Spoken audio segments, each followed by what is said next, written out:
வணக்கம். இந்தியாவுல தங்கம்ங்கிறது வெறும் ஒரு மெட்டல் கிடையாது, அது ஒரு எமோஷன்.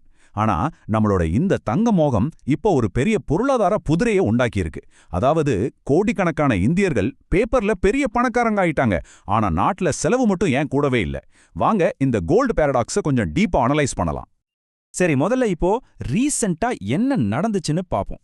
இந்திய குடும்பங்கள் கையில இருக்கிற தங்கத்தோட மதிப்பு சும்மா சொல்லக்கூடாது, நாம யாரும் கற்பனை பண்ணி பார்க்க முடியாத அளவுக்கு ராக்கெட் வேகத்துல எகிரி இருக்கு. 3.24 ட்ரில்லியன் ரூபா. இது ஏதோ கம்பெனியோட மார்க்கெட் வேல்யூ இல்ல. தங்க விலை ஏறினதால மட்டும் இந்திய குடும்பங்களோட சொத்து மதிப்புல சேர்ந்த பணம். யோசிச்சு பாருங்க, இது நம்ம நாட்டுல சில சின்ன மாநிலங்களோட மொத்த பட்ஜெட்டை விடவே அதிகம். அப்போ இந்த மலைக்க வைக்கிற பணம் எங்கிருந்து வந்துச்சு? ரொம்ப சிம்பிள்.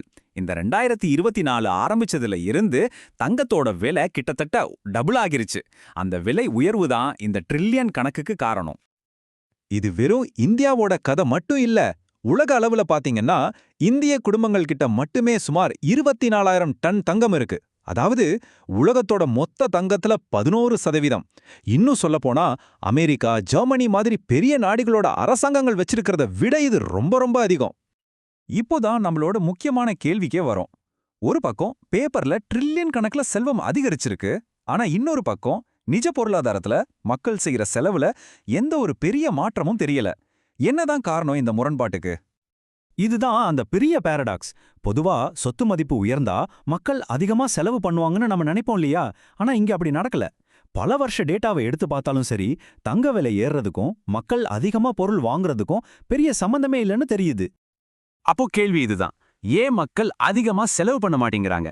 வாங்க இதுக்கான விடைய ஒன்னா சேர்ந்து தேடுவோம். இந்த மர்மத்தை அவிழ்க்கணும்னா நாம முதல்ல ஒரு முக்கியமான கான்செப்டை புரிஞ்சுக்கணும்.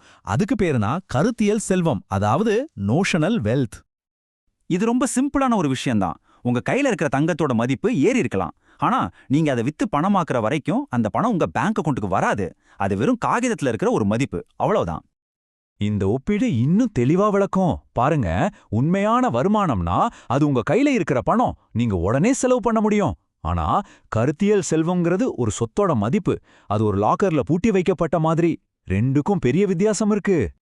சரி, கையில தங்கம் இருந்தாலும் ஏன் அது செலவுக்கு பயன்பட மாட்டேங்குது? இதுக்கு முக்கியமா 3 காரணங்கள் சொல்லப்படுது. முதல் காரணம் கிராமப்புற வருமானம். அங்க விவசாயம் சரியா இல்லாதப்போ கையில வர்ற வருமானம் குறையுது. அந்த நேரத்துல தங்கம் விலை ஏறினா என்ன, ஏறலனா என்ன? ரெண்டாவது, நம்ம மக்கள் சம்பாத்தியத்துல ஒரு பகுதியை தங்கத்துல முதலீடு பண்றாங்க. இதனால மத்த பொருட்கள் வாங்க அவங்க கையில இருக்கிற பணம் இயல்பாவே குறையுது. கடைசியா தங்க கடன். மக்கள் தங்கத்தை அடகு வைக்கிறாங்கன்னா அது அவங்க ரொம்ப வசதியா இருக்காங்கன்னு அர்த்தம் இல்ல, அவசர பண தேவையில இருக்காங்கன்னு தான் அர்த்தம். இந்த சிஸ்டமேட்டிக்ஸ் ரிசர்ச்சோட கோட் இதை ரொம்ப அழகா சொல்லுது. தங்க கடன்கள் அதிகரிக்கிறது நுகர்வோர் நம்பிக்கையோட அடையாளம் இல்ல, அது பொருளாதார நெருக்கடியோட பிரதிபலிப்பு. மக்கள் சந்தோஷமா செலவு பண்ணல, திடீர்னு வர்ற பண கஷ்டத்தை சமாளிக்கத்தான் தங்கத்தை அடகு வைக்கிறாங்க.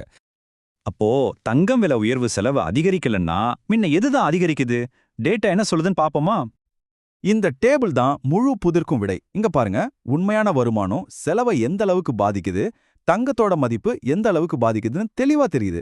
உண்மையான வருமானத்தோட விளைவு +0.65 இருக்கு, ஆனா தங்கத்தோட விளைவு கிட்டத்தட்ட 0. புள்ளி விவரப்படி அது ஒரு பொருட்டே இல்லை. ஆக சிம்பிளா சொல்லணும்னா இதுதான் விஷயம். மக்களோட கையில வர்ற உண்மையான வருமானம் 1% அதிகரிச்சா அவங்களோட செலவு 0.65% அதிகரிக்குது. இதுதான் உண்மையான தொடர்பு. அதனால இந்த முழு பகுப்பாய்வோட தெளிவான முடிவு என்னன்னா, தங்கத்தோட விலை உயர்வை நம்பி எந்த பிரயோஜனமும் இல்ல. மக்களோட கையில செலவு பண்ண நிஜமான பணம் எப்போ வருதோ அப்போதான் பொருளாதாரம் உண்மையா வளரும். ஆனா அந்த வருமான வளர்ச்சி சமீப காலமா மந்தமா இருக்கிறது தான் பிரச்சனை.